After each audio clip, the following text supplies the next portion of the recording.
तो अब चलो डायनामिक प्रोग्रामिंग का पीवाईक्यू सीरीज स्टार्ट करते हैं। तो अब इस क्वेश्चन में देखो क्या बोल रहा है, the subset sum problem is defined as follows. तो तुमको यहाँ पर सबसेट सम प्रॉब्लम का डेफिनेशन दिया है। बोल रहा है given a set of n positive integers s equals to a1 a2 a3 dot dot an and positive integer w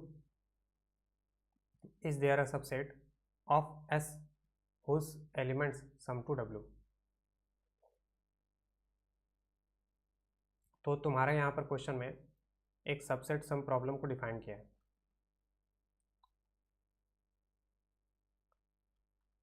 subset some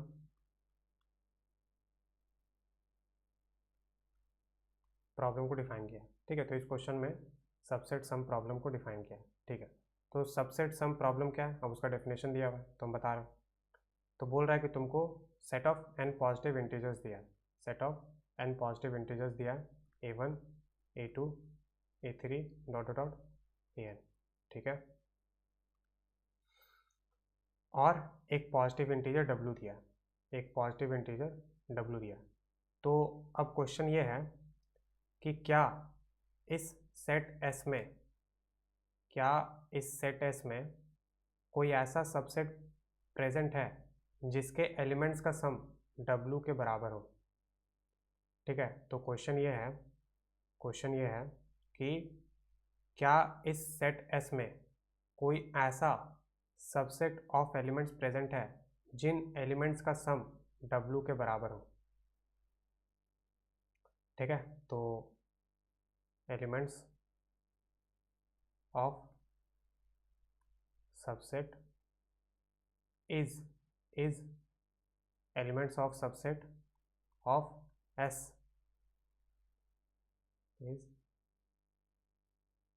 is elements of subset of S is present is elements of subset does यहाँ पर लिख रहे हैं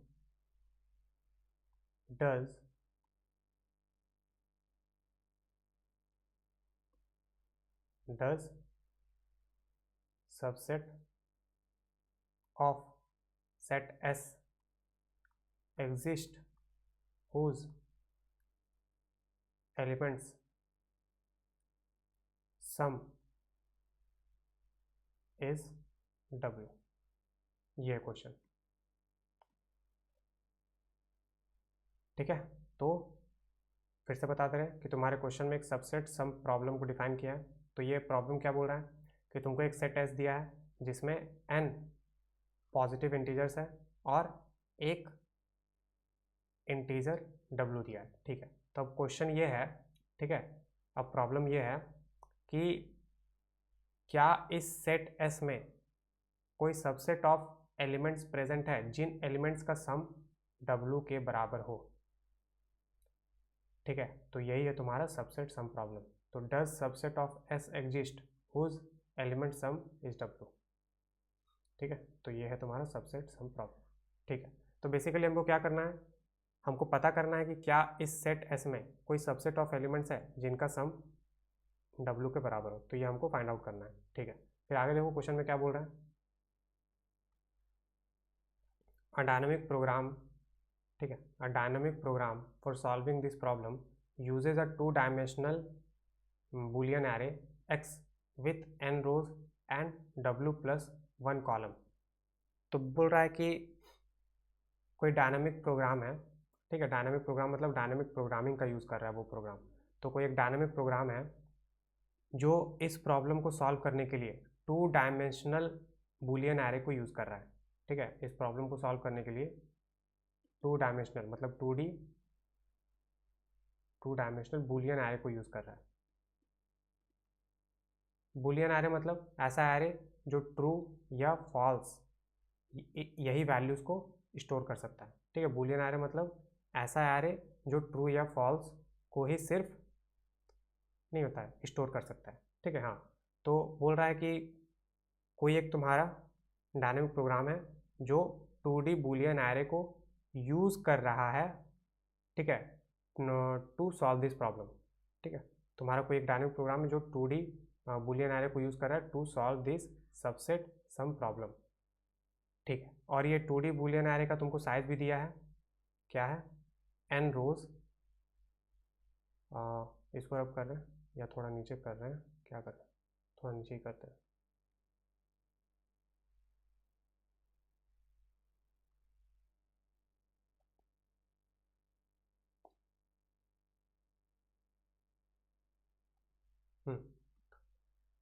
अब तुमको 2D boolean array का size दिया है, क्या है, और ये 2D बूलियन एरे x है। ठीक है, x 2D एरे का नाम x है।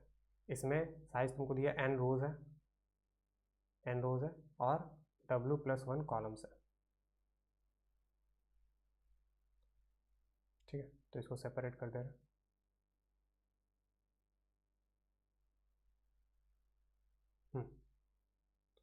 अब देखो, तुम्हारा क्वेश्चन में बोल रहा है कि तुम्हारा कोई एक डायनेमिक प्रोग्राम है जो 2D बूलियन एरे x को यूज़ कर रहा है, ठीक है, to solve this subset sum problem. ठीक है, और ये जो 2D बूलियन एरे x है, इसका साइज़ क्या है, n नंबर ऑफ रोज और w+1 नंबर ऑफ कॉलम्स।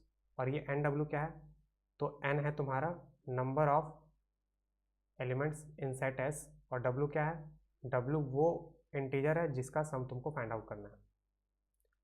ठीक है, तो यह है 2D एरे x का साइज। अब आगे क्या बोल रहा है क्वेश्चन में, x of i j where i is 1 से n and j इज 0 से w is true if and only if there is a subset of a1 a2 dot dot ai whose elements sum to j, which of the following is valid for 2 से n ai से w वगैरह वगैरह। ठीक है, तो ये उतना matter नहीं करेगा। ठीक है, ये वाला पार्ट उतना मैटर नहीं करता है। ठीक है, तो जस्ट तुमसे पूछ रहा है कि x ऑफ i j का वैल्यू बताओ। तो x ऑफ i j है क्या, x ऑफ i j है क्या, देखो, तो यहाँ पर हम कुछ इन्फॉर्मेशन लिख रहे हैं। ठीक है, ये सेम क्वेश्चन है, यहाँ पर हम कुछ इन्फॉर्मेशन लिख रहे हैं।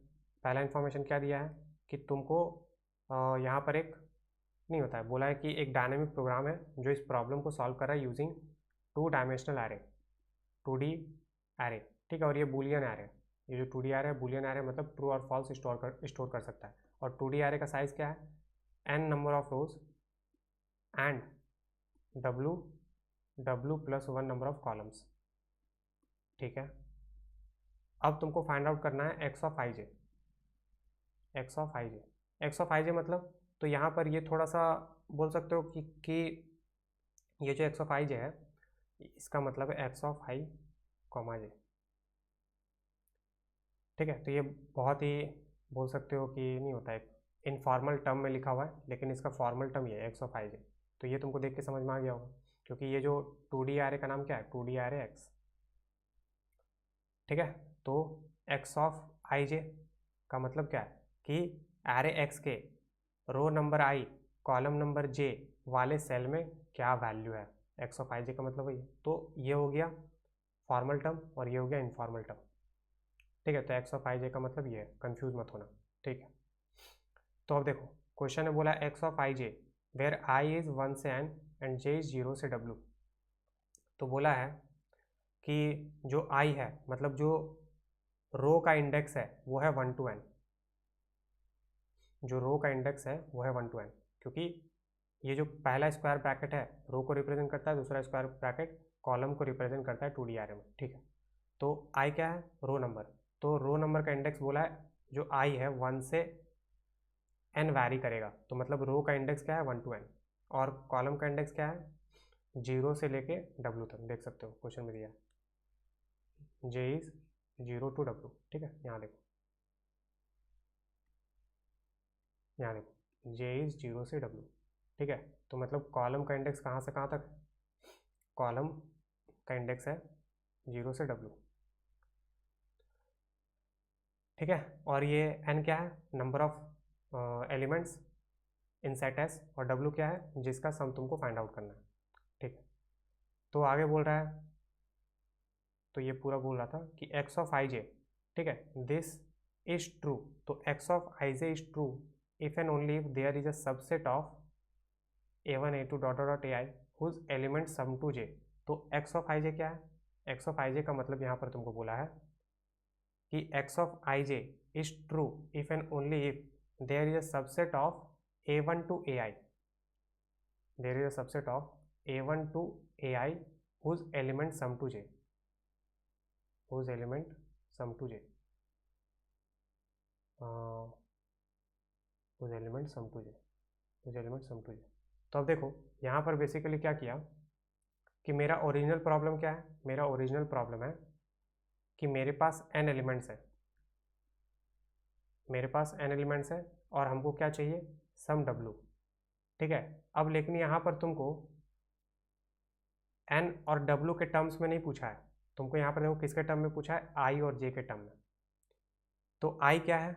i वही है तुम्हारा नंबर ऑफ एलिमेंट्स, देख सकते हो a1 टू ai, ठीक है। तो i तुम्हारा नंबर ऑफ एलिमेंट्स है, i नंबर ऑफ एलिमेंट्स, ठीक है। तो मेरा क्वेश्चन में ओरिजिनली है n नंबर ऑफ एलिमेंट्स, लेकिन तुमको पूछ रहा है i और j के टर्म में, मतलब i का मतलब हो गया तुम्हारा a1 टू ai, मतलब i नंबर ऑफ एलिमेंट्स, और j क्या है? j है जिसका सम तुमको फाइंड आउट करना है। तो यहाँ पर n और w ओरिजिनल है तुम्हारा, ठीक है, ओरिजिनली तुमको n और w का ही चाहिए, लेकिन तुमसे i और j के टर्म में पूछ रहा है, तो n और w को अब i और j से रिप्लेस कर दो बस।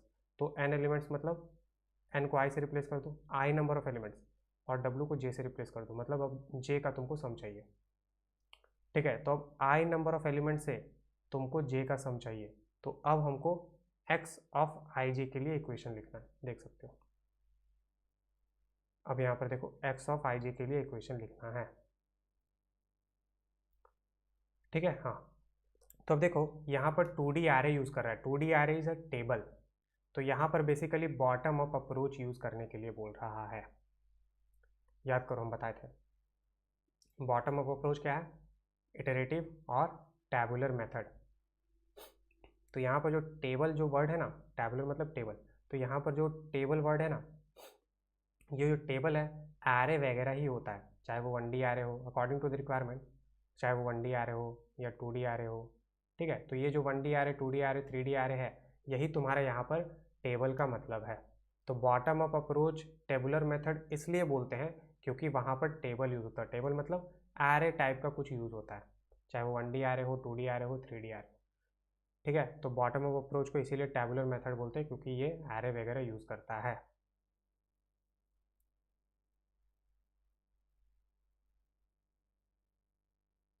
ठीक है।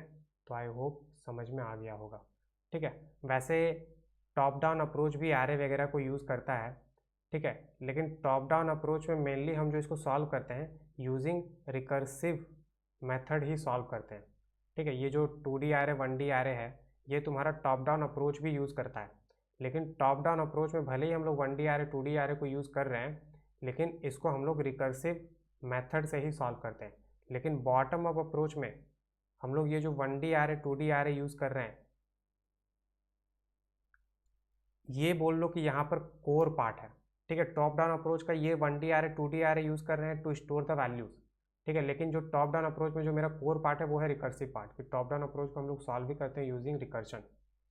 लेकिन बॉटम अप अप्रोच जो है, यहाँ पर भी हम लोग 1D array 2D array का यूज़ करते हैं टू स्टोर द वैल्यूज़, लेकिन ये इटरेटिव अप्रोच है, ठीक है। लेकिन इसको टेबुलर मेथड, अब तुम लोग इसको क्या बोलेंगे, टेबुलर मेथड इसको क्यों बोलते हैं? इसको टेबुलर मेथड बोल सकते हो क्योंकि देखो टॉप डाउन अप्रोच में भी हम लोग नहीं होता एरे का यूज़ करते हैं to store the values, bottom up approach में भी हम लोग एरे का ही यूज़ करते हैं टू स्टोर द वैल्यूज़, ठीक है। लेकिन यहाँ पर जब तुम बॉटम अप अप्रोच के लिए जब तुम इसका इटरेटिव वर्जन देखेगा ना, तो इटरेटिव वर्जन में तुमको ऐसा लगेगा कि हम लोग टेबल से ही सब कुछ कर रहे हैं,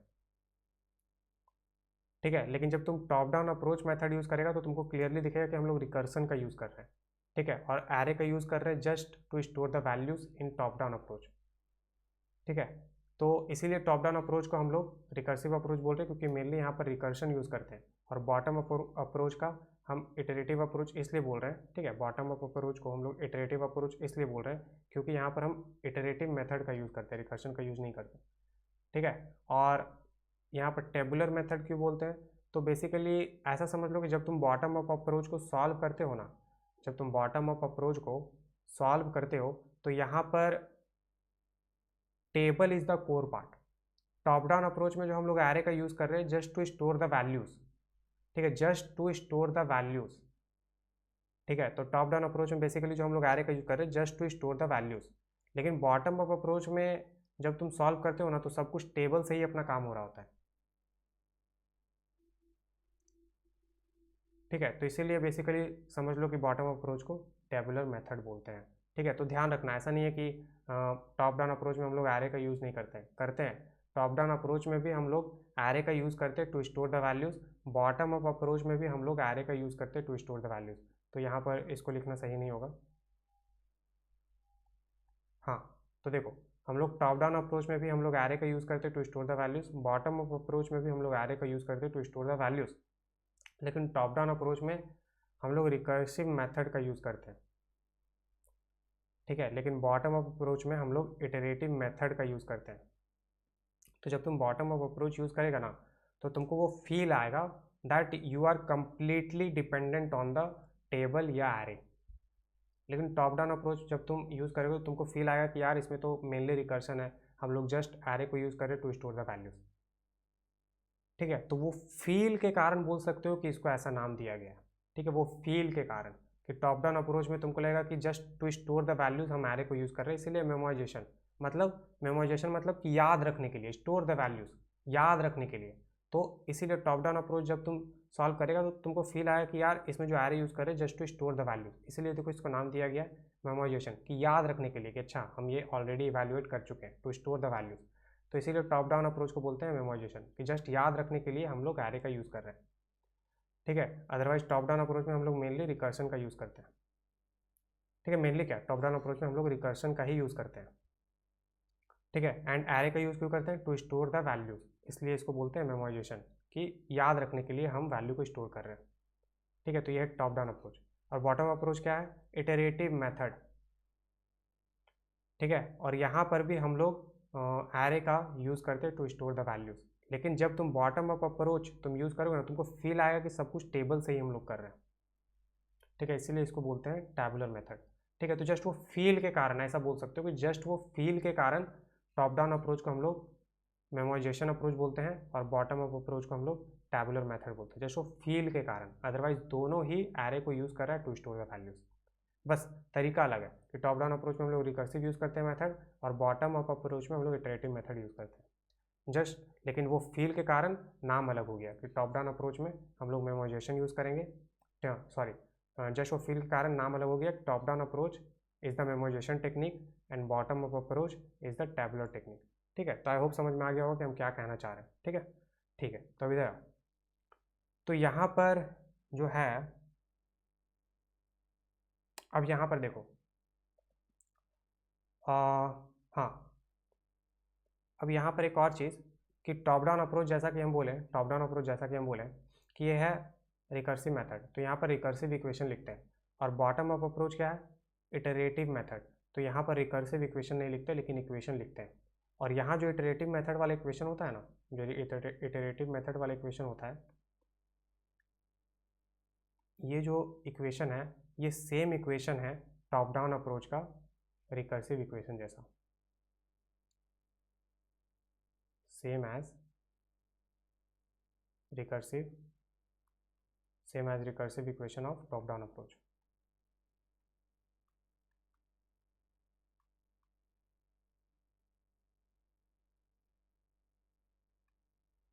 ठीक है।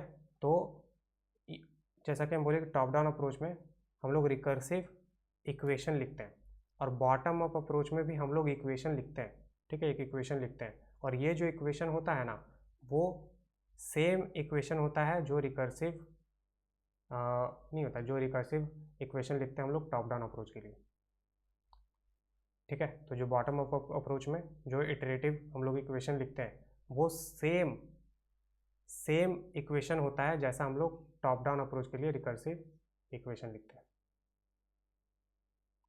ठीक है। तो इसीलिए हम बोले थे कि जब तुम directly bottom up approach use करना चाहेगा तो काफ़ी डिफिकल्ट हो जाएगा, तो टॉप डाउन अप्रोच काफ़ी लॉजिकल है, तो जब तुम टॉप डाउन अप्रोच के लिए रिकर्सिव इक्वेशन लॉजिकली सोच के लिख लिया, तो वही रिकर्सिव इक्वेशन को तुम इटरेटिव इक्वेशन में कन्वर्ट कर सकता है, क्योंकि दोनों का लॉजिक सेम है। इसीलिए हम बोले थे कि नहीं होता, जब भी तुमको बॉटम अप अप्रोच यूज़ करना है तो पहले तुम टॉप डाउन अप्रोच का यूज़ करके तुम उसको लॉजिकली सॉल्व कर लो। लॉजिकली सॉल्व कर लो मतलब रिकर्सिव इक्वेशन लिख लो। तो एक बार तुम टॉप डाउन अप्रोच का यूज़ करके रिकर्सिव इक्वेशन लिख लिया, तो उसको जस्ट इटरेटिव इक्वेशन में कन्वर्ट कर दो, दैट्स ऑल। ठीक है, तो आई होप समझ में आ गया हो। अब क्वेश्चन में आओ। अब यहाँ पर देखो, अब यहाँ पर तुमसे अगर ध्यान से देखेगा तो यहाँ पर तुमसे जो इक्वेशन पूछ रहा है वो इटरेटिव इक्वेशन। यहाँ पर जो तुमसे इक्वेशन पूछ रहा है वो इटरेटिव इक्वेशन, रिकर्सिव इक्वेशन नहीं, इटरेटिव इक्वेशन। ठीक है, कैसे? क्योंकि यहाँ पर जो इक्वेशन लिखा जा रहा है वो किसके किसके लिए लिखा जा रहा है? 2D आरे के लिए ना, क्योंकि x क्या है? x क्या है? 2D आरे। यहाँ पर आओ। ठीक है, यहाँ पर जो इक्वेशन लिखा जा रहा है, ये जो इक्वेशन है, यहाँ पर जो ऑप्शंस में इक्वेशन है वो देखो किसके टर्म में है? x के टर्म में है। और x अपना क्या है? 2D आरे। ठीक है, तो इसका मतलब ये यहाँ पर बॉटम अप अप्रोच का यूज़ कर रहा है, क्योंकि 2D आरे के टर्म में इक्वेशन लिख रहा है, मतलब इटरेटिव इक्वेशन है ये रिकर्सिव इक्वेशन नहीं है। तब ऑब्वियसली जब ये इटरेटिव इक्वेशन है तो डायरेक्टली इस इक्वेशन को लिखना काफ़ी डिफिकल्ट होगा, क्योंकि इटरेटिव इक्वेशन मतलब बॉटम अप अप्रोच। ठीक है, तो डायरेक्टली यहाँ पर इटरेटिव इक्वेशन को फाइंड आउट करना काफ़ी डिफिकल्ट होगा, क्योंकि बॉटम अप अप्रोच हम बोले कि directly bottom up approach apply करना काफ़ी डिफिकल्ट होता है, क्योंकि लॉजिकल नहीं है। तो हम लोग क्या करेंगे, तो अभी हम बताएं कि पहले टॉप डाउन अप्रोच का यूज़ करके लॉजिकली रिकर्सिव इक्वेशन लिख लो, और फिर उस रिकर्सिव इक्वेशन को तुम इटरेटिव में कन्वर्ट कर दो, दैट्स ऑल। ठीक है, तो रिकर्सिव इक्वेशन का लॉजिक और इटरेटिव इक्वेशन का लॉजिक सेम है, इसीलिए हम बोले कि पहले टॉप डाउन अप्रोच का यूज़ करके रिकर्सिव इक्वेशन फाइंड आउट कर लो, क्योंकि बहुत लॉजिकल होता है, बहुत इजीली हो जाता है, और उसके बाद फिर उस रिकर्सिव इक्वेशन को तुम इटरेटिव इक्वेशन में कन्वर्ट कर दो, हो गया खत्म। ठीक है, तो अब हम क्या करेंगे, ये प्रॉब्लम के लिए, मतलब ये सबसेट सम प्रॉब्लम के लिए हम लोग रिकर्सिव इक्वेशन लिखेंगे, मतलब टॉप डाउन अप्रोच का यूज़ करेंगे।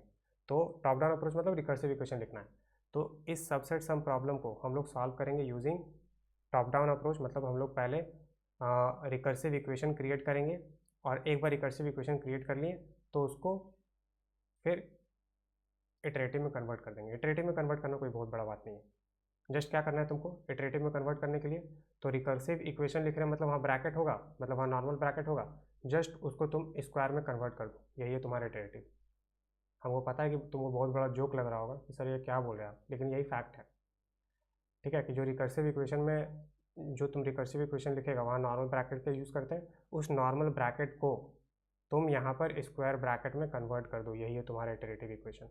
क्योंकि स्क्वायर ब्रैकेट मतलब ये एरे के पॉइंट ऑफ व्यू से लिखा जा रहा है, और वहाँ नॉर्मल ब्रैकेट है मतलब वो रिकर्सिव इक्वेशन होगा, बस, और कुछ भी नहीं करना। ठीक है, तो आई होप तुमको समझ में आ गया होगा। तो हमको क्या करना है कि सबसेट सम प्रॉब्लम के लिए हमको रिकर्सिव इक्वेशन लिखना, मतलब टॉप डाउन अप्रोच का यूज़ करना है। अब देखो, जो रिकर्सिव इक्वेशन होता है ना, या फिर रिकर्शन जो होता है ना, वो बहुत लॉजिकल होता है।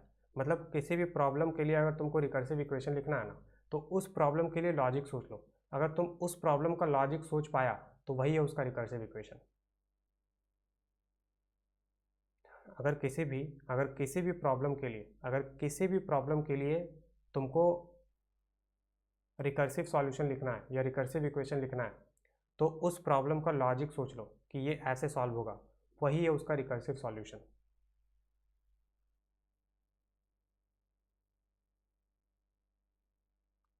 ठीक है, तो यहाँ पर थोड़ा सा हम इसको लिख दे रहे हैं। ठीक है, हम जितना भी चीज़ बता रहे हैं ना, ये सब बहुत इंपॉर्टेंट है डायनेमिक प्रोग्रामिंग के क्वेश्चन को अच्छे से सॉल्व करने के लिए। ठीक है, और ये सब चीज़ें तुमको कहीं मिलेगा नहीं, तो ध्यान से सुनो। देखो, हम बोले कि अगर तुमको इक्वेशन चाहिए, अगर तुमको इटरेटिव इक्वेशन चाहिए, इटरेटिव इक्वेशन मतलब कि इटरेटिव इक्वेशन में जनरली एरे का यूज़ करेगा। ठीक है, जैसे यहाँ पर किया है, जैसे यहाँ पर देख सकते हो एरे एक्स। ठीक है, तो अगर तुमको इटरेटिव इक्वेशन चाहिए तो इटरेटिव इक्वेशन चाहिए, तो इसका अप्रोच क्या है कि रिकर्सिव इक्वेशन फाइंड आउट करो।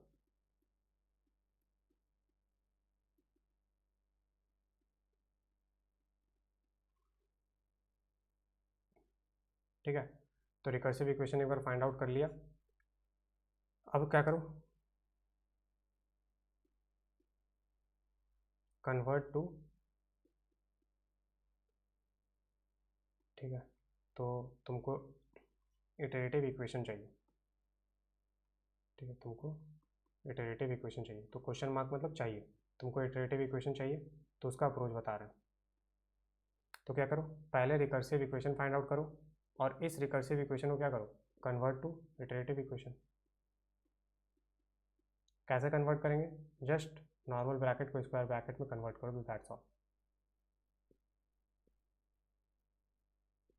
ठीक है, या फिर अगर कहीं कुछ और चेंजेस करने पड़े तो कर देंगे, लेकिन फिलहाल के लिए तो यही दिमाग में आ रहा है कि रिकर्सिव इक्वेशन फाइंड आउट करो और उस रिकर्सिव इक्वेशन को इटरेटिव इक्वेशन में कन्वर्ट कर दो। कैसे कैसे कन्वर्ट करना है, रिकर्सिव इक्वेशन से इटरेटिव इक्वेशन में कैसे कन्वर्ट करना है, just replace normal bracket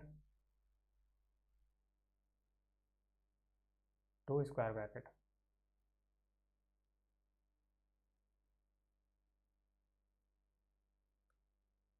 that's all. और जो ऑपरेटर्स है वो भी थोड़े से चेंज हो जाते हैं। ठीक है, ऑपरेटर्स भी थोड़े से चेंज हो जाते हैं। ठीक है, तो वो दिखाएंगे जब क्वेश्चन बनाएंगे, सॉल्व करेंगे तो क्लियर हो जाएगा। ठीक है, तो अगर तुमको इटरेटिव इक्वेशन पूछ रहा है, इटरेटिव इक्वेशन है कैसे पता चलेगा, तो वो एरे का यूज़ करेगा। ठीक है, चाहे 1D एरे हो 2D एरे हो, तो एरे का यूज़ करके इक्वेशन लिखा होगा, तो उसको बोलते हैं इटरेटिव इक्वेशन। तो जब किसी डायनामिक प्रोग्रामिंग के प्रॉब्लम में इटरेटिव इक्वेशन तुमको फाइंड आउट करना है, तो उसका रिकर्सिव इक्वेशन फाइंड आउट कर लो और उसको कन्वर्ट कर दो टू इटरेटिव इक्वेशन। कैसे कन्वर्ट करेंगे, नॉर्मल ब्रैकेट को स्क्वायर ब्रैकेट में कन्वर्ट कर दो, दैट्स ऑल। ठीक है, और कुछ ऑपरेटर्स वगैरह भी चेंज हो सकते हैं, क्वेश्चन में दिखेगा, हम बता देंगे। ठीक है, तो ये अब रिकर्सिव इक्वेशन कैसे फाइंड आउट करेंगे, किसी भी डायनेमिक प्रोग्रामिंग प्रॉब्लम के लिए रिकर्सिव इक्वेशन कैसे फाइंड आउट करेंगे। तो इसका सबसे बेस्ट वे है think logic to solve dynamic program, DP मतलब डायनेमिक प्रोग्रामिंग। तो रिकर्सिव इक्वेशन हम लोग कैसे फाइंड आउट करेंगे, think logic to solve dynamic programming problem, think logic to solve dynamic programming problem. और ये जो लॉजिक है, यही लॉजिक है तुम्हारा recursive equation. This logic is recursive equation. हो गया। ठीक है, हमको पता है कि ये सब बोलना बहुत आसान है, करना बहुत मुश्किल है, वही सिखाने के लिए हम बैठे हैं। ठीक है, हाँ, तो आई होप सारा चीज़ तुमको क्लियर हो गया होगा। तो अगर तुमको इटरेटिव इक्वेशन पूछ रहा है किसी भी डायनेमिक प्रोग्रामिंग प्रॉब्लम का, तो पहले रिकर्सिव इक्वेशन फाइंड आउट करो, फिर उसको इटरेटिव इक्वेशन में कन्वर्ट कर दो। ठीक है, तो अब हमको रिकर्सिव इक्वेशन पहले फाइंड आउट करना पड़ेगा, राइट, तभी इटरेटिव इक्वेशन में कन्वर्ट कर सकते हैं। तो रिकर्सिव इक्वेशन कैसे फाइंड आउट करेंगे, जो भी डायनेमिक प्रोग्रामिंग प्रॉब्लम को तुमको सॉल्व करना है उसका लॉजिक सोचो, और जो लॉजिक तुम सोच रहा है वही है उसका रिकर्सिव इक्वेशन। ठीक है, हाँ, तो किसी किसी डायनेमिक प्रोग्रामिंग प्रॉब्लम के लिए तुमको इटरेटिव इक्वेशन पूछता है, किसी किसी के लिए रिकर्सिव इक्वेशन पूछता है। तो रिकर्सिव इक्वेशन पूछा है तो वो तो डायरेक्ट है, इटरेटिव पूछा है तो पहले रिकर्सिव फाइंड आउट करो, फिर इटरेटिव में कन्वर्ट करो। ठीक, तो अब चलो इस प्रॉब्लम को सॉल्व करते हैं। अब यहाँ पर आओ, अब इस प्रॉब्लम को सॉल्व करना है। तो क्वेश्चन में क्या बोल रहा था कि n एलिमेंट्स हैं और हमको इस n एलिमेंट्स का सबसेट फाइंड आउट करना है जिसका सम w के बराबर, यही है मेरा सबसेट सम प्रॉब्लम। हाँ, अब यहाँ पर तुमको n और w क्वेश्चन में दिया था, लेकिन जो इक्वेशन है i और j के टर्म में। ठीक है, जो इक्वेशन है देख सकते हो, इक्वेशन देखोगे तो i और j के टर्म में है। ठीक है, तो i और j क्या है, सेम चीज़ है, जो यहाँ पर n और w है वही तुम्हारा i और j है। ठीक है, तो i मतलब a1 टू ai मतलब i नंबर ऑफ एलिमेंट्स, और j क्या है जिसका सम तुमको चाहिए, तो बस n और w को i और j से रिप्लेस कर दो, वही। ठीक है, तो तुमको i और j के टर्म में तुमको इक्वेशन क्रिएट करना है, ठीक है। अब यहाँ पर देखो आई क्या है, रो नंबर, जे क्या है, कॉलम नंबर। तो रो नंबर का index 1 to n, column number का इंडेक्स 0 to w, ठीक है। तो आई होप तुमको चीज़ें रिकॉल हो गई होगी। तो n नंबर ऑफ एलिमेंट्स है और हमको w सम चाहिए। तो अब चलो इसको सॉल्व करते हैं।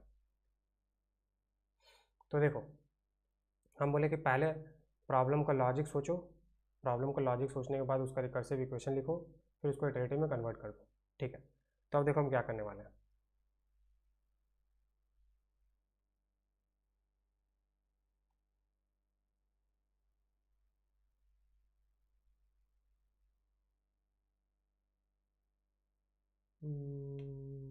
हाँ, तो देखो सबसे पहले हम क्या करेंगे, ठीक है। अब यहाँ पर मेरा अप्रोच को देखो, अब अप्रोच को देखते जाओ और सीखते जाओ। तो हम पहले क्या करेंगे, हम बोले कि हमको रिकर्सिव इक्वेशन पहले लिखना है, ठीक है। हाँ, तो मान लो कि हमको रिकर्सिव इक्वेशन जो लिखना है उस फंक्शन का नाम है एक्स, ठीक है, क्योंकि हमको एक्स ऑफ आई जे चाहिए, ठीक है। हमको एक्स ऑफ आई जे चाहिए, ठीक है, क्योंकि ऑप्शन में यही है, देख लो, एक्स ऑफ आई जे का इक्वेशन चाहिए। तो हमको क्या चाहिए, एक्स ऑफ आई जे, ठीक है, हमको एक्स ऑफ आई जे चाहिए। तो मान लो कि यहाँ पर एक्स एरे है, लेकिन हमको तो रिकर्सिव इक्वेशन लिखना है। तो मान लो कि एक्स मेरा फंक्शन है, ठीक है, क्योंकि अभी हम रिकर्सिव इक्वेशन लिख रहे हैं। अभी हम रिकर्सिव इक्वेशन लिख रहे हैं, ठीक है। तो ये एरे एक्स के टर्म में इक्वेशन है, तो हमको तो रिकर्सिव इक्वेशन लिखना है, क्योंकि यहाँ पर इटरेटिव इक्वेशन है। तो पहले हम बोले कि रिकर्सिव इक्वेशन लिख लो, उसको इटरेटिव में कन्वर्ट कर दो। तो यहाँ पर एरे एक्स के टर्म में है, तो तुम इस एक्स को मान लो फंक्शन, क्योंकि हमको रिकर्सिव इक्वेशन लिखना है, तो एक्स मान लो फंक्शन। अब देखो हमको आई और जे के टर्म में फाइंड आउट करना है, राइट। लेकिन हम आई और जे के टर्म में स्टार्टिंग में फाइंड आउट नहीं करेंगे, एन और डब्ल्यू के टर्म में फाइंड आउट करेंगे और उसको फिर आई और जे में कन्वर्ट कर देंगे, क्योंकि एन को रिप्लेस कर सकते हैं हम आई से और डब्ल्यू को रिप्लेस कर सकते हैं जे से, यहाँ पर हम दिखा चुके हैं, ठीक है। क्योंकि क्वेश्चन में एन और डब्ल्यू जो दिया है, यहाँ पर आई जे का मतलब वही है, ठीक है। तो हम लोग एन और डब्ल्यू के फॉर्म में रिकर्सिव इक्वेशन फाइंड आउट करेंगे, फिर उसको जब इटरेटिव में कन्वर्ट करेंगे तो आई और जे के टर्म में कन्वर्ट कर देंगे, दैट्स ऑल, ठीक है। तो हम लोग एक्स ऑफ एन कॉमा डब्ल्यू फाइंड आउट करते हैं, ठीक है, क्योंकि हमको x of i j find out करना है। तो हम बोले कि आई जे के टर्म में मत फाइंड आउट करो, जो ओरिजिनल टर्म है एन और डब्ल्यू के टर्म में फाइंड आउट करो। तो अभी हम रिकर्सिव इक्वेशन लिख रहे हैं, ठीक है। तो आई जे की जगह हम एन और डब्ल्यू के फॉर्म में फाइंड आउट कर रहे हैं, फिर एन डब्ल्यू को आई जे से रिप्लेस कर देंगे, दैट्स ऑल, ठीक है। अब हमको देखो रिकर्सिव इक्वेशन लिखना है, तो उससे पहले हम बोले कि लॉजिक सोचो कि ये प्रॉब्लम सॉल्व होगा कैसे। तो देखो ये प्रॉब्लम कैसे सॉल्व होगा हम बता रहे हैं, ठीक है। ऑब्वियसली तुम नहीं सोच पाओगे, अभी तुम डीपी के बारे में कुछ भी नहीं जानते, तो हम बता रहे हैं कि ये प्रॉब्लम को लॉजिकली सोचना कैसे है। तो देखो मेरे पास n नंबर ऑफ एलिमेंट्स है, तो जो n नंबर ऑफ एलिमेंट्स है ना, जो a1 a2 a3 a4, ठीक है, a3 a4 dot dot dot an, तो ये जो n नंबर ऑफ एलिमेंट्स है इसको एरे में मान लो कि ये तुम्हारा एरे ऑफ n एलिमेंट्स है,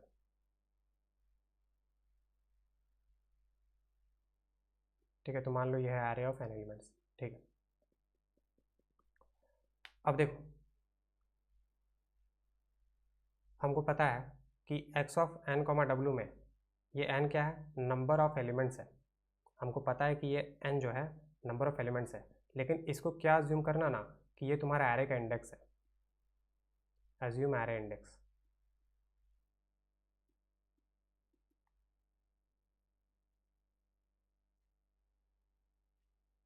ठीक है। हम जो जो अप्रोच जो जो मेथड नहीं होता, जैसे जैसे हम प्रोसेस बता रहे हैं वैसे वैसे प्रोसेस को देखते जाओ, समझते जाओ। तो इस प्रॉब्लम में ही समय लगेगा, नेक्स्ट प्रॉब्लम से हम फटाफट करेंगे क्योंकि तुम चीज़ों को समझ चुका होगा, ठीक है। हाँ, तो अब देखो यहाँ पर एक्स ऑफ एन कॉमा डब्ल्यू है, ठीक है। तो ये एन हमको पता है क्या है, नंबर ऑफ एलिमेंट्स, ठीक है। लेकिन हम बोले कि इस एन को अज्यूम कर लो एरे इंडेक्स, ठीक है। हाँ, तो अब देखो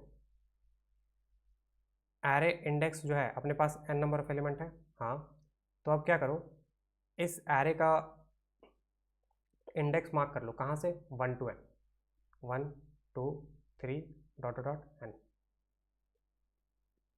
क्योंकि यहाँ पर भी देख सकते हो a1 a2 a3 an दिया हुआ है, ठीक है। a1 a2 A3 A4 dot dot AN। तो ये जो 1 2 है इसको तुम इंडेक्स समझ सकते हो, ठीक है, डॉट डॉट n तक। तो ठीक है, A1 A2 A3 A4 AN। तो ये जो A1 में 1 है, A2 में 2 है, A3 में 3 है, उसको इंडेक्स तुम समझ सकते हो, ठीक है। हाँ, तो A1 to AN एलिमेंट्स को हम एरे में स्टोर करा दिए, ठीक है, और इंडेक्स मार्क कर दिए 1 to n, ठीक है। हाँ, और हम बोले कि x ऑफ एन डब्ल्यू में ये n को अज्यूम कर लेना एरे इंडेक्स, ठीक है। तो अभी हम इस एरे के किस एलिमेंट को पॉइंट कर रहे हैं, तो nth इंडेक्स वाले एलिमेंट को, मतलब a ऑफ n को पॉइंट कर रहे हैं। क्यों? क्योंकि x ऑफ एन डब्ल्यू का बात कर रहे हैं, तो हम बोले कि n को क्या अज्यूम कर लो, एरे इंडेक्स। तो n कौन सा इंडेक्स है, लास्ट इंडेक्स ऑफ एरे, मतलब अभी हम लास्ट एलिमेंट को पॉइंट कर रहे हैं, ठीक है। और w तो सेम है, w क्या है, जिसका हमको सम चाहिए, ठीक है। यहाँ तक सब कुछ ठीक है, ठीक है। हाँ, तो इसको डुप्लीकेट कर रहे हैं और ये अज्यूम एरे इंडेक्स को रब कर रहे हैं, क्योंकि अब हम रिकर्सिव इक्वेशन लिखने वाले हैं। पहले लॉजिक, अब लॉजिक समझो क्या है। तो हमको चाहिए सबसेट सम, राइट, हमको चाहिए सबसेट सम। सबसेट सम मतलब कि इन n एलिमेंट में क्या ऐसा कोई सबसेट ऑफ एलिमेंट है जिसका सम w के बराबर है, हमको ये पता करना है, ठीक है। हाँ, तो अब देखो, अगर इस n एलिमेंट का हम बात करें, इस n एलिमेंट का अगर हम बात करें, तो ये जो लास्ट एलिमेंट है वो तुम्हारा, जो हमको सबसेट ऑफ एलिमेंट चाहिए, जो हमको सबसेट ऑफ एलिमेंट चाहिए, ठीक है, जो भी हमको सबसेट ऑफ एलिमेंट चाहिए, उसमें मेरा लास्ट एलिमेंट प्रेजेंट हो भी सकता है, नहीं भी हो सकता है, ठीक है। जो हमको सबसेट ऑफ एलिमेंट चाहिए जिसका सम w के बराबर हो, जिसका सम w के बराबर हो, तो उसमें ये लास्ट एलिमेंट प्रेजेंट हो भी सकता है, नहीं भी हो सकता है, दो पॉसिबिलिटी, सिंपल, ठीक है। इन सबसेट ऑफ एलिमेंट में जिसका सम w के बराबर होना चाहिए, इन सबसेट ऑफ एलिमेंट में ये लास्ट एलिमेंट प्रेजेंट हो भी सकता है, नहीं भी हो सकता है, फिर सेकंड लास्ट एलिमेंट प्रेजेंट हो भी सकता है, नहीं भी हो सकता है, फिर थर्ड लास्ट एलिमेंट प्रेजेंट हो भी सकता है, नहीं भी हो सकता है, फिर A3 प्रेजेंट हो भी सकता है, नहीं भी हो सकता है। मतलब हर एलिमेंट का दो पॉसिबिलिटी है कि वो तुम्हारे इस सबसेट ऑफ एलिमेंट में प्रेजेंट हो भी सकता है, नहीं भी हो सकता है। तो यहाँ पर दोनों केस को कंसिडर करेंगे कि अगर हम पिक किए, अगर a ऑफ n को पिक किए तो उस पॉसिबिलिटी को कंसिडर करेंगे, और जब an को पिक नहीं करेंगे तो उस पॉसिबिलिटी को कंसिडर करेंगे। हर एलिमेंट के लिए सिर्फ दो ही पॉसिबिलिटी है बस, कि या तो वो मेरे सबसेट ऑफ एलिमेंट में प्रेजेंट हो सकता है या फिर नहीं हो सकता है, यही दो पॉसिबिलिटी है। और यही है लॉजिक इस प्रॉब्लम का, कि हर एक एलिमेंट को पिक करके देखो, पिक करके देखो और नॉन पिक करके देखो, दोनों पॉसिबिलिटी को कंसिडर करके देखो, ठीक है। तो यही है लॉजिक इस प्रॉब्लम को सॉल्व करने का, कि हर एलिमेंट को पिक या नॉन पिक करके देखो, ठीक है। दोनों में से कौन सा पॉसिबिलिटी में तुम्हारा सबसेट ऑफ एलिमेंट मिल रहा है, whose sum equals to w। तो हर एलिमेंट के लिए हमको क्या करना है, या तो उसको पिक करना है या नॉन पिक करना है, ठीक है। तो ये दोनों पॉसिबिलिटी के लिए हमको रिकर्सिव इक्वेशन लिखना है। तो यही है इस प्रॉब्लम का लॉजिक, कि यहाँ पर हर एलिमेंट को हमको पिक करके चेक करना है या फिर पिक नहीं करना है, क्योंकि मेरे सबसेट ऑफ एलिमेंट में ये an अवेलेबल हो सकता है या नहीं हो सकता है, दो ही पॉसिबिलिटी है। हाँ, तो यही है इस प्रॉब्लम का लॉजिक, कि हर एलिमेंट को पिक करो या फिर नॉन पिक करो, ठीक है, और उन दोनों पॉसिबिलिटी को कंसिडर करो। तो यही है इस प्रॉब्लम को सॉल्व करने का लॉजिक। अब इसके लिए हम रिकर्सिव इक्वेशन लिख रहे हैं, देखो। तो x ऑफ एन डब्ल्यू के लिए हम रिकर्सिव इक्वेशन लिख रहे हैं। तो हम बोले दो पॉसिबिलिटी है, क्योंकि अभी लास्ट एलिमेंट को पॉइंट कर रहे हैं a ऑफ n, क्यों, क्योंकि x ऑफ एन डब्ल्यू में मेरा n है, और हम बोले कि n को इंडेक्स अज्यूम करना सॉल्व करते वक्त मतलब रिकर्सिव इक्वेशन फाइंड आउट करते वक्त, ठीक है।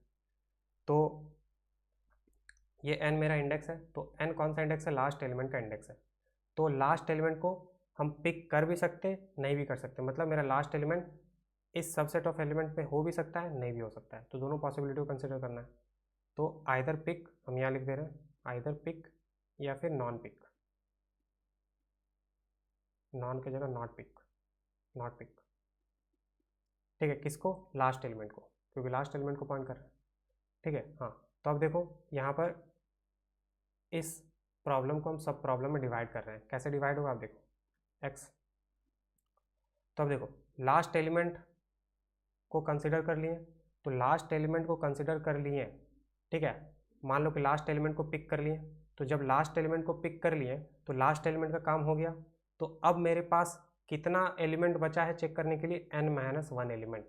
तो पहले n एलिमेंट था, ठीक है, एट द एंड ये n क्या है, एट द एंड ये n है नंबर ऑफ एलिमेंट। हम अज्यूम कर रहे हैं कि n इज ए इंडेक्स, ठीक है, टू सॉल्व द प्रॉब्लम, लेकिन एट द एंड n क्या है, नंबर ऑफ एलिमेंट। तो जब हम पिक कर लिए लास्ट एलिमेंट को, मतलब लास्ट एलिमेंट का मेरा काम हो गया। तो जब एक एलिमेंट का काम हो गया तो अब मेरे पास कितने एलिमेंट बचे, n-1। तो अब इस n के जगह पे यहाँ पर हो जाएगा n-1,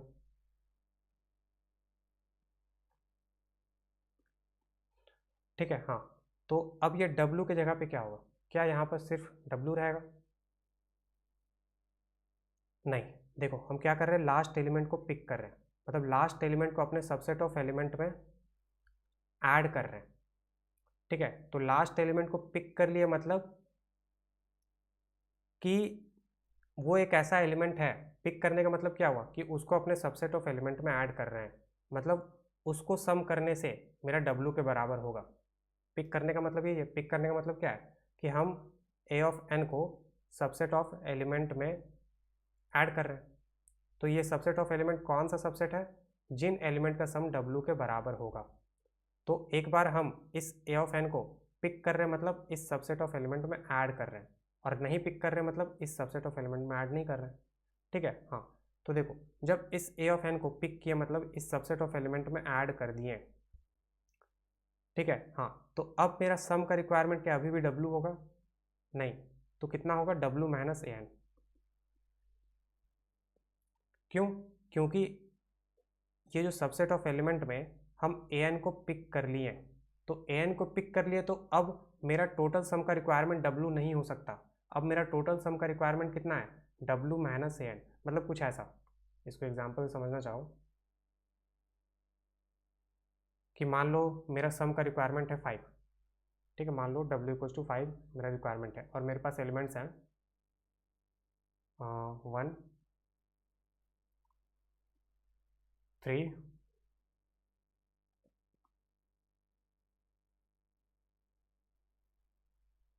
4 7, ऐसा, ठीक है। मान लो ये मेरे पास सेट ऑफ एलिमेंट्स, और ये है मेरे पास w=5 जिसका हमको सम चाहिए। तो अब हमको इस सेट ऑफ एलिमेंट में से ऐसा subset of element find out करना है जिसका सम 5 के बराबर है, ठीक है। हाँ, तो या फिर इसको रिवर्स में लिखते हैं 7 4 3 1। हाँ, तो हमको इन सेट ऑफ एलिमेंट में से ऐसा subset of element find out करना है जिसका सम 5 के बराबर हो। तो लास्ट एलिमेंट से मान लो स्टार्ट कर रहे हैं, क्योंकि हम लास्ट से स्टार्ट किए थे, तो लास्ट एलिमेंट से हम लोग स्टार्ट कर रहे हैं, तो आइदर इसको पिक कर सकते हैं या पिक नहीं कर सकते, ठीक है।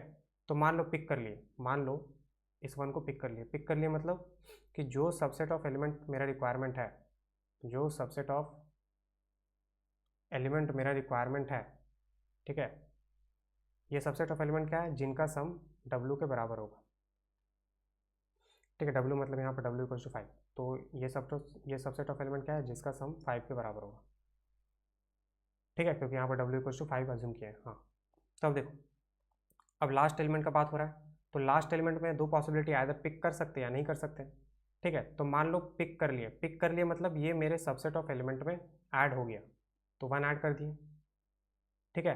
पिक का बात कर रहे हैं अभी, पिक का बात कर रहे हैं, पिक, और एक नॉन पिक है, ठीक है। हाँ, तो अब देखो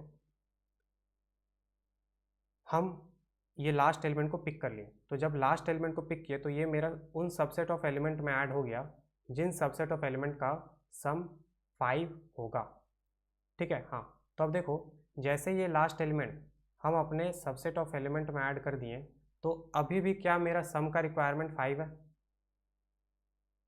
क्या अभी भी हमको क्या सबसेट ऑफ एलिमेंट चाहिए जिनका सम 5 के बराबर हो, क्या अभी भी हमको ऐसे सबसेट ऑफ एलिमेंट्स चाहिए जिसका सम 5 के बराबर हो, नहीं। अब हमको ऐसे सबसेट ऑफ एलिमेंट्स नहीं चाहिए जिसका सम 5 के बराबर हो, क्यों, क्योंकि 1 हमको मिल चुका है, ठीक है। पिक कर लिया मतलब अज्यूम कर लो कि हमको मिल चुका है, क्योंकि हमको नहीं मालूम कि ये 1 मेरा सबसेट ऑफ एलिमेंट में प्रेजेंट होगा या नहीं, इसलिए तो दोनों पॉसिबिलिटी ले रहे हैं ना, कि 1 मेरा ऐड हो गया, 1 मेरा ऐड नहीं हुआ, इसलिए दोनों पॉसिबिलिटी ले रहे हैं। लेकिन जब ऐड कर लिए, जब 1 को ऐड कर लिए तो मान लो कि मेरा 1 सबसेट ऑफ एलिमेंट में है, तो अब 1 को ऐड कर लिए, तो क्या अभी भी हमको वो सबसेट ऑफ एलिमेंट चाहिए जिसका सम 5 के बराबर हो? नहीं, अब मेरा सम 5 नहीं चाहिए क्योंकि हम 1 ऐड कर चुके हैं। अब हमको कितना चाहिए? 5 माइनस 1 4, तो अब हमको चाहिए 4। तो अब हमको ऐसे subset of elements find out करने हैं जिसका सम 4 के बराबर हो। ठीक है, तो स्टार्टिंग में मेरा जो सबसेट ऑफ एलिमेंट का रिक्वायरमेंट ऐसा था जिसका सम 5 के बराबर हो। तो अब इन सबसेट ऑफ एलिमेंट में हम लास्ट एलिमेंट 1 को पिक कर लिए, मतलब सबसेट ऑफ एलिमेंट में हम 1 को ऐड कर लिए। तो क्या अभी भी मेरा सम का रिक्वायरमेंट 5 है? क्या अभी भी हमको वो सेट ऑफ एलिमेंट चाहिए जिसका सम 5 के बराबर हो? नहीं, क्योंकि हम 1 ऐड कर चुके हैं, अपने सबसेट ऑफ एलिमेंट में 1 ऐड कर चुके हैं। तो अब हमको वो सबसेट ऑफ एलिमेंट नहीं चाहिए, क्योंकि अब हमको यहाँ पर और भी सबसेट ऑफ एलिमेंट चाहिए, राइट?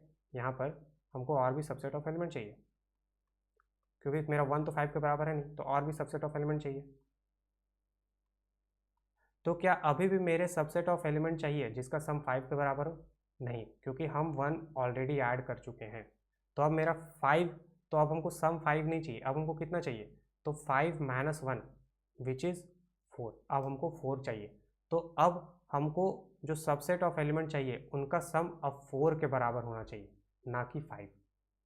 और उसका रिक्वायरमेंट क्या है कि जो मेरा 5 का ज़रूरत था उसमें से 1 पूरा हो चुका है, क्योंकि हम 1 को पिक कर लिए। हम मान लिए कि मेरा सबसेट ऑफ एलिमेंट में 1 होगा, तो जब मेरा सम 5 का रिक्वायरमेंट था तो उसमें से 1 मेरा पूरा हो चुका है। तो अब मेरा रिक्वायरमेंट 5 का नहीं रह गया, अब मेरा रिक्वायरमेंट कितने का रह गया? 5 माइनस 1 विच इज़ 4। तो अब मेरा रिक्वायरमेंट 4 का रह गया। तो अब हमको ऐसे सबसेट ऑफ एलिमेंट चाहिए जिसका सम 4 के बराबर। अब मेरा ये है रिक्वायरमेंट। ठीक है, तो आई होप तुमको समझ में आ गया कि अब मेरा 5 सम नहीं चाहिए, 1 को ऐड करने के बाद अब हमको सम चाहिए 4। ठीक है, तो आई होप तुमको लॉजिक समझ में आ गया। तो ये है पिक। और नॉन पिक में मेरा अभी तक कुछ नहीं मिला है, तो अभी भी हमको 5 ही चाहिए, क्योंकि अभी तक हम कुछ पिक ही नहीं किए। तो कुछ पिक ही नहीं किए, तो अभी भी हमको 5 ही चाहिए सम। ठीक है, तो आई होप तुमको पिक और नॉन पिक में लॉजिक समझ में आ गया होगा कि W को कैसे चेंज करना है पिक और नॉन पिक के केस में। तो पिक में तुम्हारा W का वैल्यू चेंज होगा कि जो भी एलिमेंट पिक किया है उसको W में माइनस कर दो, क्योंकि वो वाला रिक्वायरमेंट पूरा हो गया। तो 5 माइनस 1 4, तो अब तुम्हारे यहाँ W का वैल्यू 4 हो जाएगा। और जब पिक नहीं किए, तो जब पिक किए ही नहीं, तो मेरा सबसेट ऑफ एलिमेंट में अभी भी मेरा सम 5 का ही रिक्वायरमेंट है, क्योंकि अभी हम कुछ भी पिक नहीं किए। ठीक है, तो आई होप समझ में आ गया हो। ठीक है, अब आओ, तब देखो।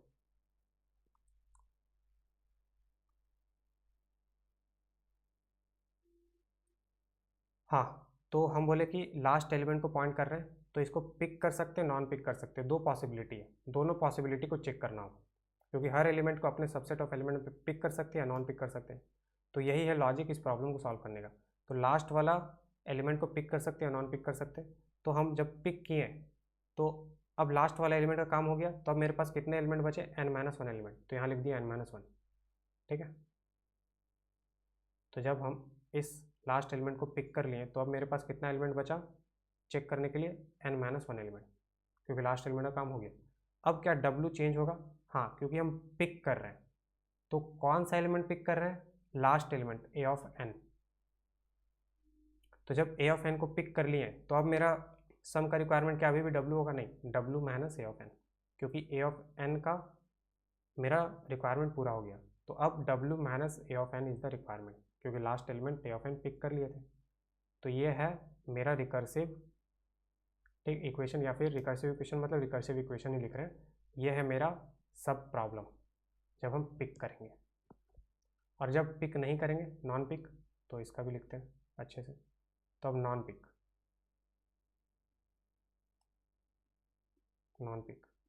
जब पिक नहीं करेंगे, तो जब पिक नहीं करेंगे तो अभी हम समझाएं कि पिक नहीं करेंगे। देखो, नहीं पिक किए, लास्ट एलिमेंट को पिक नहीं किए, लेकिन लास्ट एलिमेंट का काम तो हो गया। भले पिक नहीं कर रहे, लेकिन लास्ट एलिमेंट का काम तो हो गया कि उसको पिक नहीं किए, लेकिन काम हो गया कि उसको पिक नहीं किया। मेरे पास लास्ट एलिमेंट था लेकिन हम उसको पिक नहीं किए, लेकिन काम तो हो गया। अब हमको रिमेनिंग n-1 एलिमेंट से मतलब है, तो ये n अभी भी घट के n-1 हो जाएगा। लेकिन क्योंकि हम पिक नहीं किए तो अभी भी मेरा रिक्वायरमेंट W ही है, तो W। ठीक है, तो ये दो पॉसिबिलिटी होगा। तो जो हम लॉजिक सोचे थे कि हमको लास्ट एलिमेंट पिक करना है या नॉन पिक करना है, तो बस उस लॉजिक को हम कन्वर्ट कर दिए रिकर्सिव इक्वेशन में। क्योंकि हम बोले थे कि अगर तुमको किसी डायनेमिक प्रोग्रामिंग प्रॉब्लम को सॉल्व करना है तो उसका लॉजिक सोचो। एक बार लॉजिक सोच लिया, वही है उसका रिकर्सिव इक्वेशन।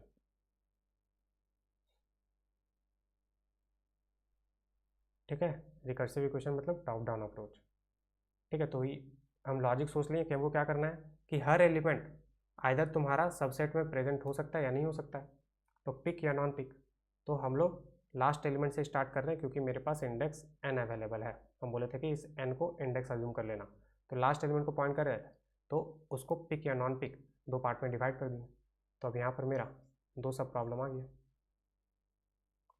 ठीक है, हाँ, अब देखो यहाँ पर दो पॉसिबिलिटी में कोई सा भी पॉसिबिलिटी अगर ट्रू रिटर्न कर दिया, अगर इन दोनों पॉसिबिलिटी में कोई सा भी पॉसिबिलिटी, क्योंकि हमको चेक करना है कि क्या मेरा, हमको subset of element find out नहीं करना, हमको चेक करना है क्या मेरा ऐसा सबसेट ऑफ एलिमेंट है जिसका सम W के बराबर है। तो चेक करना है, चेक करना मतलब ट्रू या फॉल्स।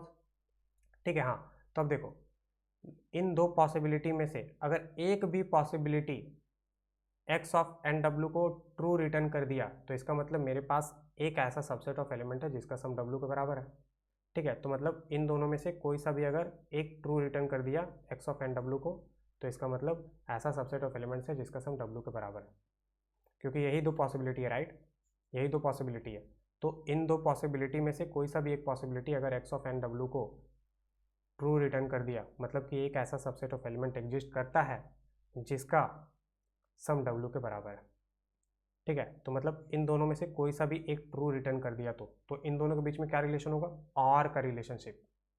ठीक है, लॉजिकल और बोल लो, तो लॉजिकल और जनरली हम लोग ऐसे लिखते हैं, राइट, तो इन दोनों को पैरेलल लिख रहे हैं, तो इन दोनों के बीच में रिलेशन लिख रहे हैं। ठीक है,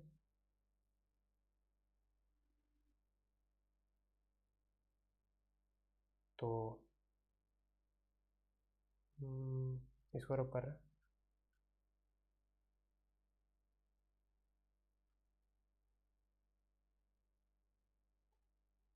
हाँ, तो अब इन दोनों के बीच में रिलेशन लिख रहे हैं, तो क्या रिलेशन है, अभी हम बोले कि इन दोनों में से कोई सा भी अगर ट्रू रिटर्न कर दे तो इसका मतलब मेरे पास एक ऐसा सबसेट ऑफ एलिमेंट है जिसका सम W के बराबर है। तो एक भी ट्रू मतलब ट्रू, तो मतलब लॉजिकल और वाला रिलेशनशिप। तो अब देखो, अब हम एक्स ऑफ एन डब्ल्यू का रिकर्सिव इक्वेशन लिख रहे हैं। तो एक्स ऑफ एन डब्ल्यू इक्वल्स टू, तो इसका दो सब प्रॉब्लम आया, एक ये और एक ये, और इन दोनों के बीच में रिलेशन क्या है, अभी हम बोले लॉजिकल और, क्योंकि दोनों में से एक भी ट्रू ट्रू। तो x of n minus one comma डब्ल्यू माइनस ए एन, लॉजिकल और मतलब ये। ठीक है, ये लॉजिकल और है। एक्स, एक और इक्वेशन है ये वाला, x of n minus one डब्ल्यू। ठीक है, ये एक्स है, इनटू मत समझ लेना, ये एक्स है।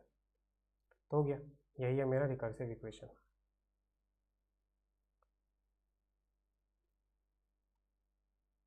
ठीक है, अब इसको किस में कन्वर्ट कर दो, आई और जे के टर्म में। तो याद करो,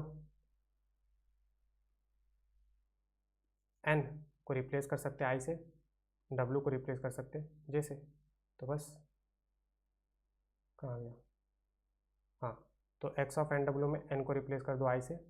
ठीक है, एन को रिप्लेस कर दो आई से, डब्ल्यू को रिप्लेस कर दो जे से, बस तुम्हारा आ जाएगा। तो x of i comma j equals to x of i minus one डब्ल्यू minus a of i, logical or x of i minus one j, हो गया। तो अब इसको कॉपी करके वापस से क्वेश्चन में आते हैं, यहाँ से कॉपी करते हैं।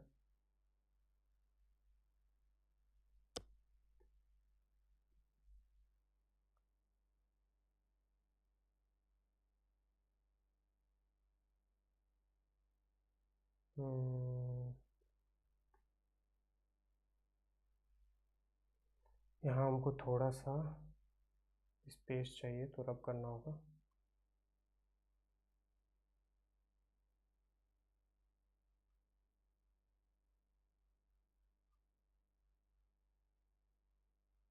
हम्म,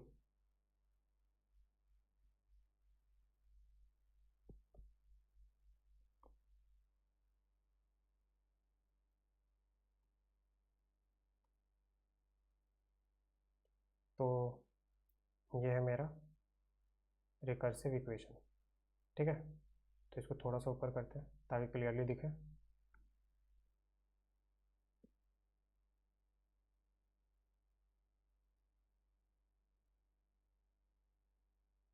हम्म, तो ये है मेरा रिकर्सिव इक्वेशन, ये है मेरा रिकर्सिव इक्वेशन। अब इस रिकर्सिव इक्वेशन को हमको कन्वर्ट करना है किसमें, इटरेटिव इक्वेशन में। तो हम क्या बोले, सिंपली जो नॉर्मल ब्रैकेट है उसको स्क्वायर ब्रैकेट में कन्वर्ट कर दो। ठीक है, अच्छा यहाँ पर हम W को चेंज करना भूल गए, W को चेंज कर दो J में। ठीक, अब इस रिकर्सिव इक्वेशन को हमको कन्वर्ट करना है इटरेटिव इक्वेशन में, क्योंकि इटरेटिव इक्वेशन के फॉर्म में मेरा ऑप्शन में आंसर दिया हुआ है। तो क्या करना है, नॉर्मल ब्रैकेट को स्क्वायर ब्रैकेट में कन्वर्ट कर दो। तो x of i j equals to x of i minus one j minus a i. अब देखो यहाँ लॉजिकल और, यहाँ पर जो नॉर्मल लॉजिकल और है हम वो यूज़ किए हैं, लेकिन यहाँ पर देखो कौन सा यूज़ किया है, एंड और के लिए। ठीक है, कहीं पर एंड भी यूज़ किया, देख सकते हो एंड भी है, एंड ऑपरेशन भी है, लेकिन और होगा। तो यहाँ पर लॉजिकल एंड के लिए ये सिंबल यूज़ किया है जो डिजिटल लॉजिक में यूज़ करते हैं हम लोग, और लॉजिकल और के लिए ये वाला सिंबल यूज़ किया है जो हम लोग डिजिटल लॉजिक में यूज़ करते हैं। ठीक है, तो लॉजिकल एंड तो है नहीं मेरे इक्वेशन में, लॉजिकल और है, तो भी से रिप्लेस कर दो। भी मतलब ये डिजिटल लॉजिक में और ही है। ठीक है, तो मेरा जो लॉजिकल और वाला रिप्रेजेंटेशन है उसको इस भी वाले रिप्रेजेंटेशन में कन्वर्ट कर दो, एंड से कोई मतलब नहीं अपना। तो ये वाला हो गया, इसके बाद लॉजिकल और है तो हम बोले लॉजिकल और को भी से रिप्लेस कर दो। भी मतलब भी और ही होता है डीएलडी के टर्म में। तो और x of i minus one comma j, x of i minus one comma j. तो ये होगा मेरा फाइनल इक्वेशन। ठीक है, तो अब देख लो किससे मैच कर रहा है। तो यहाँ पर हम अपना लॉजिकल और को कन्वर्ट कर दिए इस भी वाले और में, ध्यान रखना। तो अब कौन सा इक्वेशन मैच कर रहा है, तो एंड वाला तो गलत हो जाएगा, एंड वाला गलत है, एंड नहीं है मेरा और है, तो सी और डी गलत। अब ए और बी में कौन सा होगा, तो ए और बी में कौन सा होगा, B. B is the correct option. क्यों, क्योंकि देखो यहाँ पर भी इस वाले में भी आई माइनस वन है और इस वाले में भी आई माइनस वन है। ठीक है, तो आई माइनस वन, आई माइनस वन, और ऑप्शन ए में देखो एक जगह आई माइनस वन है, दूसरी जगह आई है, ये गलत है। तो option B is the correct option, option is wrong. तो आई होप समझ में आ गया होगा। ठीक है, तो चलो नेक्स्ट क्वेश्चन पे मूव करते हैं, एक बार देख लेते हैं।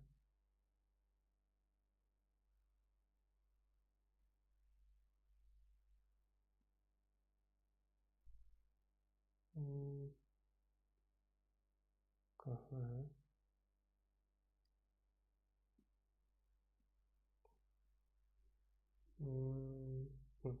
सही है। ठीक है, तो option B is the correct option. अब चलो नेक्स्ट क्वेश्चन पे मूव करते हैं।